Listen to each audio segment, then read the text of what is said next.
Hey everyone, welcome to the comment section on HAPS TV. I'm your host Shivani Prasad, and I'm so excited to have you here for this episode with Ju-Young Lee. On the comment section, we debunk, explain, review, and answer questions about comments left by people on your favorite social channels. Are these comments true? Should they have an influence on what you believe? Well, we talk to experts to get you the answers that you need. Thanks for joining us today on the comment section.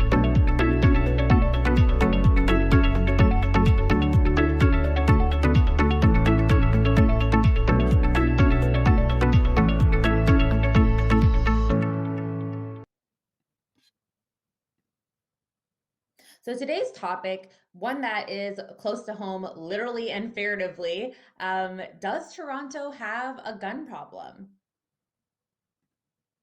And today's guest is Ju-Young Lee. So before I introduce him, I just want to talk a little more about the topic. So the Toronto Star reported a few weeks ago that in the first 6 weeks of this year, 8 more people have been killed in shootings in Toronto. Less than a week ago, the federal government introduced new gun legislation with details of a buyback program, the ability for municipalities to ban handguns, and harsher penalties for gun smuggling.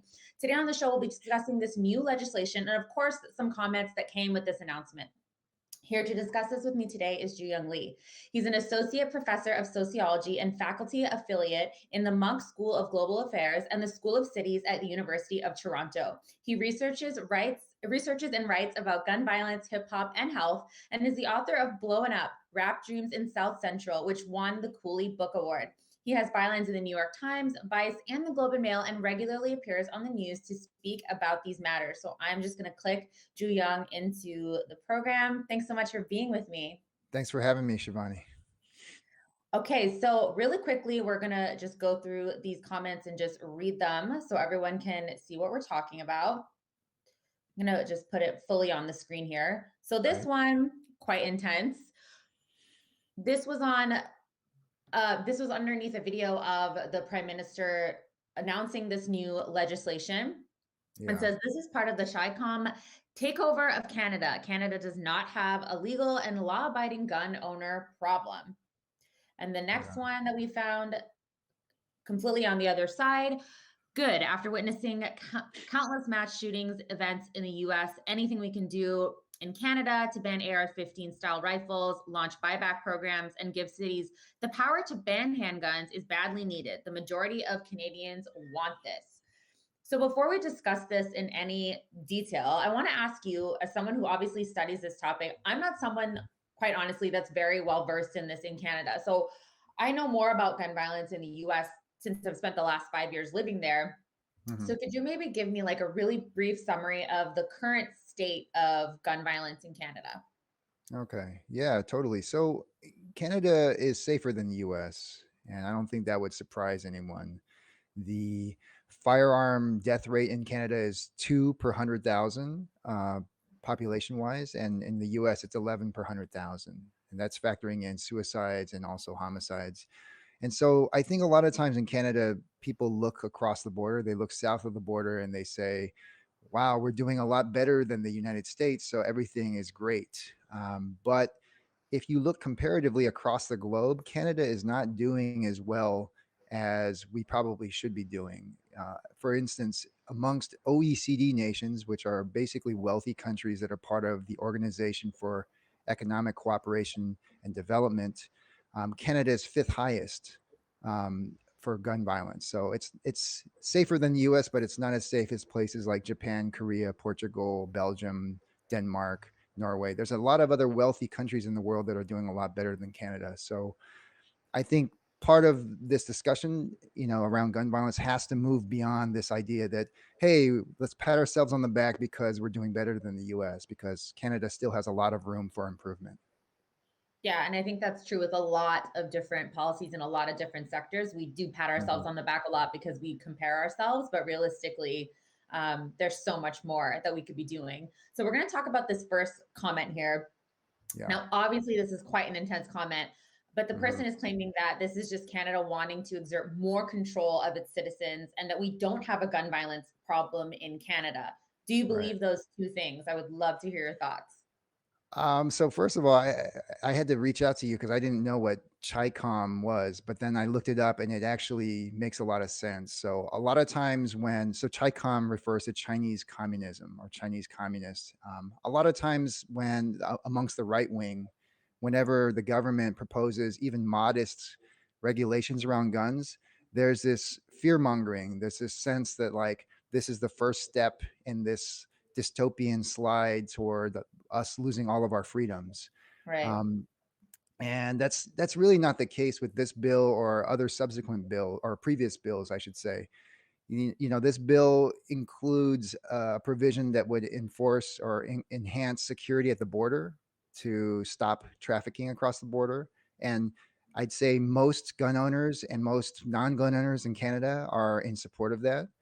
It also includes a red flag law that's designed to help people who are victims of domestic violence so that they can report someone who might be at risk of using a firearm to hurt themselves or other people. It's not a perfect provision by any means, but like these measures are not by any means what this person is suggesting. This kind of like you know this like that we're going to lose all of our freedoms all of a sudden. And I also think that it's kind of interesting that this is happening now during a pandemic where there is an uptick in anti-Asian sentiment and violence and harassment. Mhm. A lot of reports are coming out in Canada that this is happening at alarming rates in different cities and communities across Canada. With ideas that this is like originating in China, that this is like some kind of like plot from China to take over the world. So I think there's a lot of paranoia in this comment, Mhm. and I think it's very common whenever there are new bills out for people on the right wing to, or some people on the right wing, I should say, to kind of invoke this xenophobic and very paranoid uh, way of thinking. Mhm. And do would you say that we have a gun violence problem in Canada? I do. I think, I mean, again, it goes back to the first thing that we discussed. It's like, even though we're doing better than the US, there are many countries around the world that are doing much better. And, you know, we still have in Canada around 600 to 700 people every year who are murdered with firearms. And there are many more who kill themselves in suicides with firearms. And those people are just part of the problem. Like, then you think about family members who are mourning the dead, who are mourning those who are wounded in shootings. Mhm. You think about communities where this is happening. So the problem is actually much bigger than just the death counts at the end of the year. That's what we focus on a lot, but really this is a broader population issue. Mhm. And do you think that it's more of, because again, I have absolutely no idea. Is it more of like a street violence problem? Because I would say one thing that I've noticed, and we're going to allude to that and talk about it in the next comment, Hmm. is that I have noticed perhaps there aren't as many like mass shootings, there aren't as much of this mass violence in Hmm. Canada as there is in the US. So Hmm. is it just more of a gun violence problem just on a smaller scale shootings and for more personal type of situations? Yeah. Yeah, I think it's a mixture of a lot of things. One thing that's interesting about how the right wing frames gun violence in Canada is that they focus on they basically assume that it's all gang violence and that it's gang violence amongst people of color and that it's a city problem. But there are still incidents of domestic violence shootings in rural communities that are white across Canada.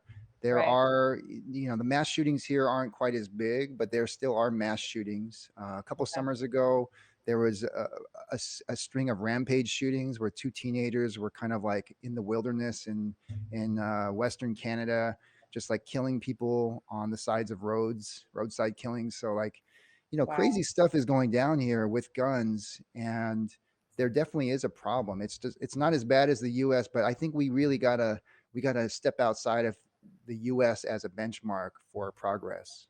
Right. I absolutely agree. So let's get into the second comment. This person is saying that it's a good thing that we're banning AR-15s and assault rifles by referring to the mass violence in the U.S. Mhm. But I heard you say on Janella Massa show on CBC in Canada, we don't have mass violence at that same rate. Mhm. and if it's more handgun violence, my question really is this legislation enough, giving Mhm, municipalities that ability to ban handguns? mhm. Yeah. So 2/3 of homicides with guns in Canada are committed with handguns. And a lot of times when politicians talk about getting tough on guns or regulating firearms, the immediate impulse is to focus on rifles. And Mhm. it's because they're used in mass shootings. It's because they look kind of scary. They have this like sort of military style to them, even though they're not the same as the guns that the military uses because they're semi-automatic, which means that you can't just hold the trigger down and have automatic fire, like it's one bullet per trigger pull. Okay. Um, so my comments were really more about we have to really get serious about regulating handguns, and the move to give cities the power is really kind of a weak move. It's not something that's going to really affect violence. We know that like from lots of gun violence research that the most effective policies happen at the federal level. So federal prohibitions are always the most impactful. Um, Traffickers who can't get handguns in Toronto can just drive 30 minutes away or to another province that's 2 hours away or something and circumvent the laws or go across the border. So to me, it's a very low stakes move by the liberals to like say that now municipalities can now prohibit handguns. It's not really. It's a move that I think will get headlines, but I don't think in actual everyday life it'll make a difference, and that's borne out in the evidence in social science. Right. So it seems like you're saying it seems as if this is much more performative, Mhm. especially from the handgun perspective. But what about when they're talking about the like harsher penalties for gun smuggling? Is that going to make a difference at all? I think so. I mean, I think that's part of it. I think it's just making sure that like the border enforcement has good resources. The other thing is that, and I've been saying this for years, is that we don't have great data in Canada. Like there isn't Mhm. a really good like sense of where guns are coming from that are used in crimes. Mhm. Historically, most of them are coming from the US. Whenever police submit these firearms to traces, they come back as being sourced from the US. Okay. But there are a lot of different instances where people are domestically trafficking as well. They're buying a cache of guns and then they're reselling on the illicit market for a markup. So we don't really have a sense of where they're coming from. So I think that's probably one of the priorities that needs to be up there as well. We have to really have a long term sense of where these guns are actually coming from that are used in shootings, and that would inform better policy making because then we could channel our energies towards controlling that sector, whether it's domestic or across the U.S. border. Right. And I wanted to ask you as well, in terms of the buyback part of this, I Hmm. know we've seen successful buyback programs in countries like Australia, but I Hmm. also heard you speak about how that may not be the same here. So could you just elaborate on that a little bit? Sure. So in the 90s, in 1996, Australia had this horrific mass shooting in Port Arthur, and the government in the same year acted very quickly to initiate a mandatory buyback of long guns, shotguns, and rifles. And they ended up buying back something around like 600,000 guns in the country. And in the time after that, gun violence rates went down, suicides went down. There wasn't another mass shooting. So it was a very effective campaign. And it really illustrates what can happen if you enact this kind of legislation at the federal level. Mhm. Of course, if you know geography, Australia is very isolated in a lot of ways. Right. And they're also not sharing a border with the US, which is a global exporter of firearms, like the world's leading exporter of firearms. So I think there are many challenges ahead for Canada. Like as long as we share this border, it's an ongoing issue because the US has more guns per capita than any place in the world. Right. And you can go right across the border and the laws are so much looser than they are in Canada. So there's always going to be that market there. So the question is, and that hasn't moved. That's not really changing in the US. So it's really how do we control the flow across the border and how do we strengthen communities here where shootings are happening?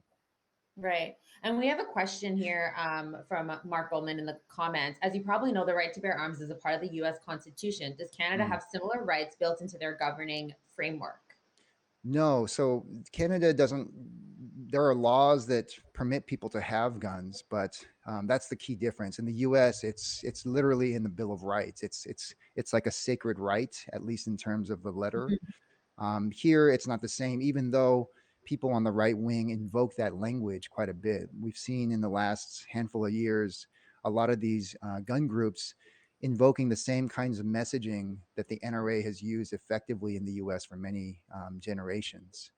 I think they're kind of taking some pages from that playbook because they're trying to create the sense that Canadians are going to lose their right to own or lose the ability to own guns, and that's Mhm. not really happening. These regulations are very modest in a lot of ways. Right. And that kind of brings me to my last question about that comment, which Mm. is in your research, have you found that this is something that most Canadians want, this type of more robust gun control? Yeah, I think that's the interesting thing that gets lost a lot in the popular media coverage about this legislation. And it's certainly lost on social media platforms that Mhm. you could look across the aisle, liberal, conservative, whatever your affiliation. And most Canadians, whether they own guns or not, believe that guns should be regulated by the government, that not everybody should just be able to own them, that if you are suffering from a mental health crisis or you want to use your gun to harm a partner or somebody else, that you shouldn't be able to own them.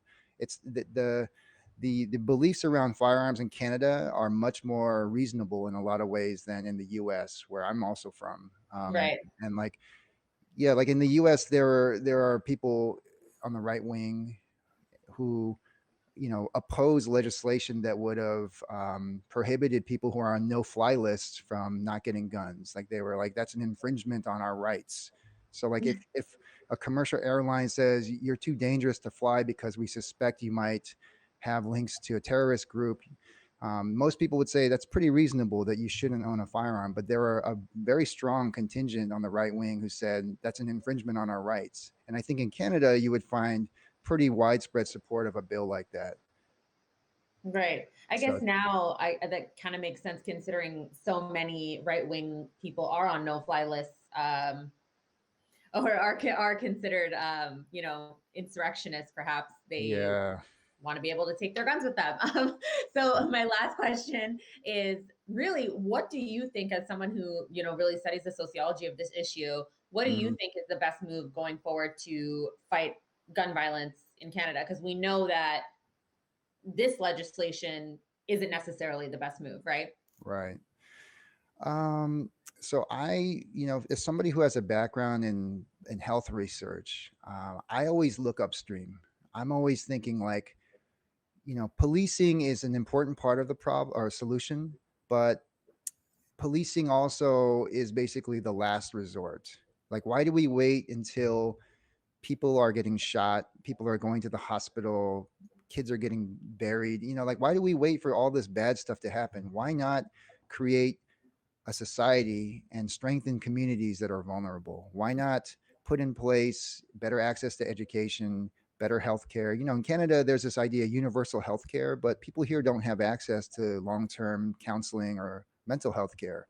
Um, so why not strengthen communities where we know people are at risk and circumvent all of this? Because the other thing, and this is also bipartisan, um, shootings and policing and incarcerating people is very expensive. It's so wasteful. It's Yeah. very expensive to incarcerate people every year for committing shootings. Why not invest that into education, give people a chance to come up in the world? Because we know that this problem is not randomly distributed. It's happening mostly in disadvantaged communities. So that's Mhm. that's that's kind of my take.